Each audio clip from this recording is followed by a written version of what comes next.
channel aku. Gimana nih kabarnya hari ini? Baik-baik aja kan? Baik dong, masa enggak? Oke, sebelum lanjut jangan lupa di like, komen, dan subscribe dulu. Oke teman-teman semuanya, jadi kali ini kita akan membahas mengenai teori mimetik. Apa itu teori mimetik? Ada yang sudah pernah dengar sebelumnya? Apa ya itu teori mimetik?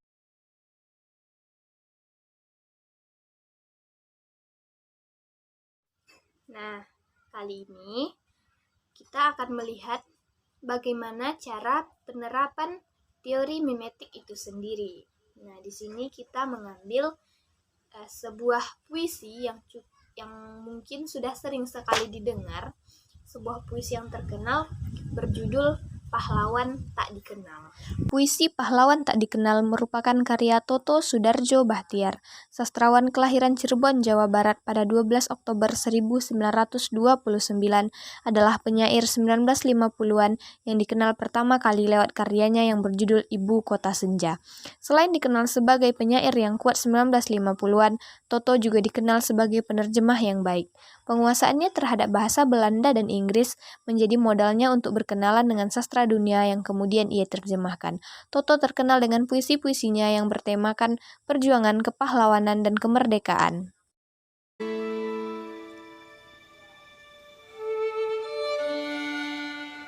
Sepuluh tahun yang lalu dia terbaring. Tetapi bukan tidur, sayang. Sebuah lubang peluru bundar di dadanya. Senyum bekunya mau berkata, "Kita sedang perang."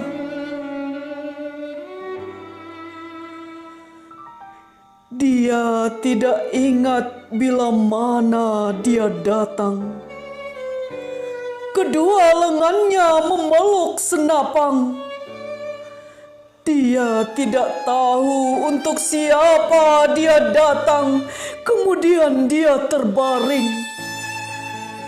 Tapi bukan tidur, sayang.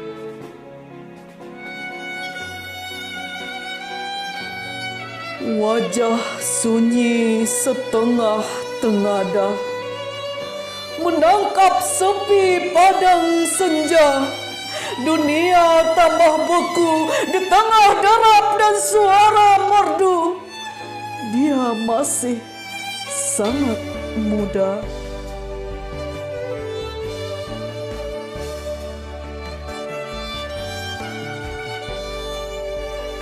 Hari itu 10 November. Hujan pun mulai turun.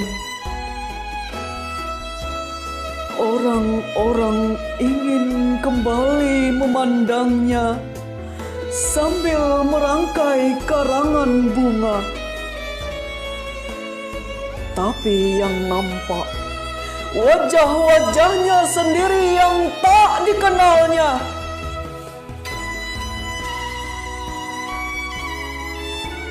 Sepuluh tahun yang lalu dia terbaring. Tetapi bukan tidur, sayang. Sebuah peluru bundar di dadanya. Senyum bekunya mau berkata, "Aku sangat muda."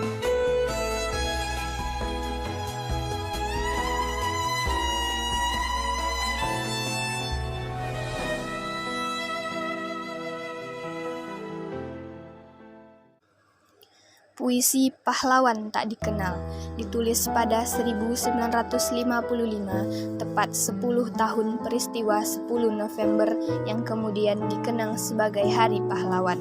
10 November 1945 merupakan peristiwa penting dalam tonggak sejarah bangsa Indonesia. Tepat 10 November 1945 terjadi pertempuran di Surabaya. Pertempuran ini merupakan pertempuran terbesar antara pihak Indonesia dan Inggris. Perang pertama setelah proklamasi kemerdekaan Indonesia dan satu pertempuran terbesar dan terberat dalam sejarah Revolusi Nasional Indonesia.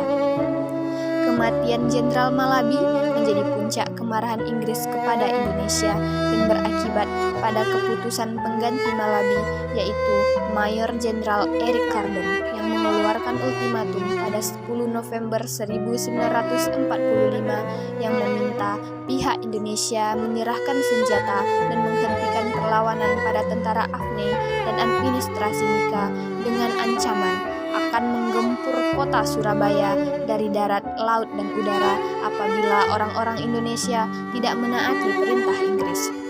Juga instruksi yang berisi bahwa pemimpin Indonesia dan para pemuda Surabaya harus datang selambat-lambatnya pada tanggal 10 November 1945 pada pukul 6 pagi di tempat yang ditentukan.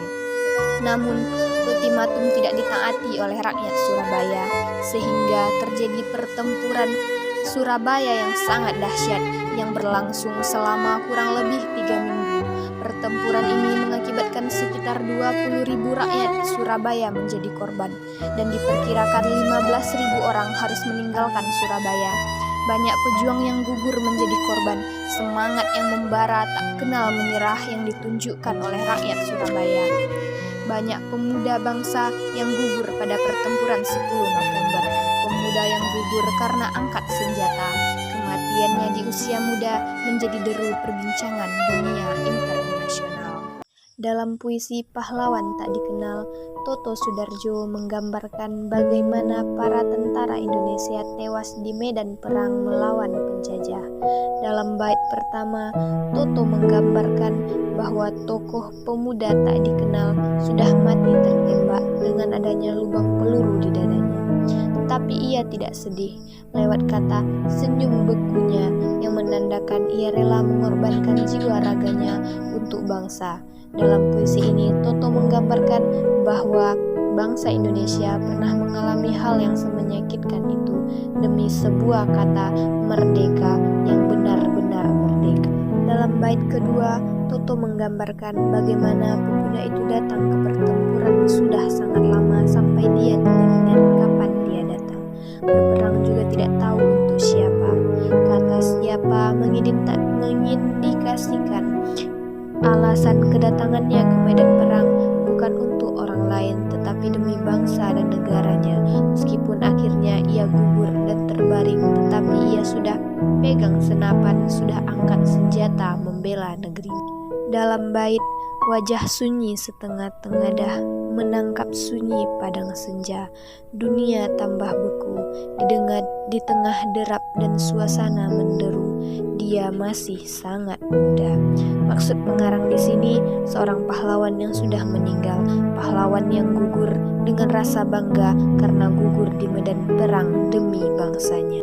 Hari itu 10 November, hujan mulai turun. Orang-orang ingin kembali memandang wajahnya sambil merangkai karangan bunga, tapi nampak wajah-wajah sendiri yang tak dikenalnya.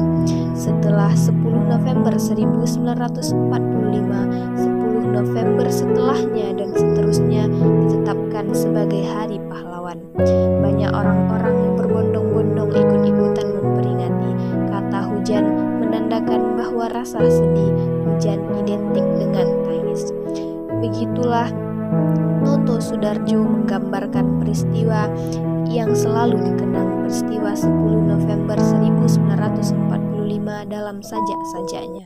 Oke teman-teman, sekian dulu video kali ini. Semoga video kali ini menambah wawasan kita mengenai sastra, terutama teori mimetik.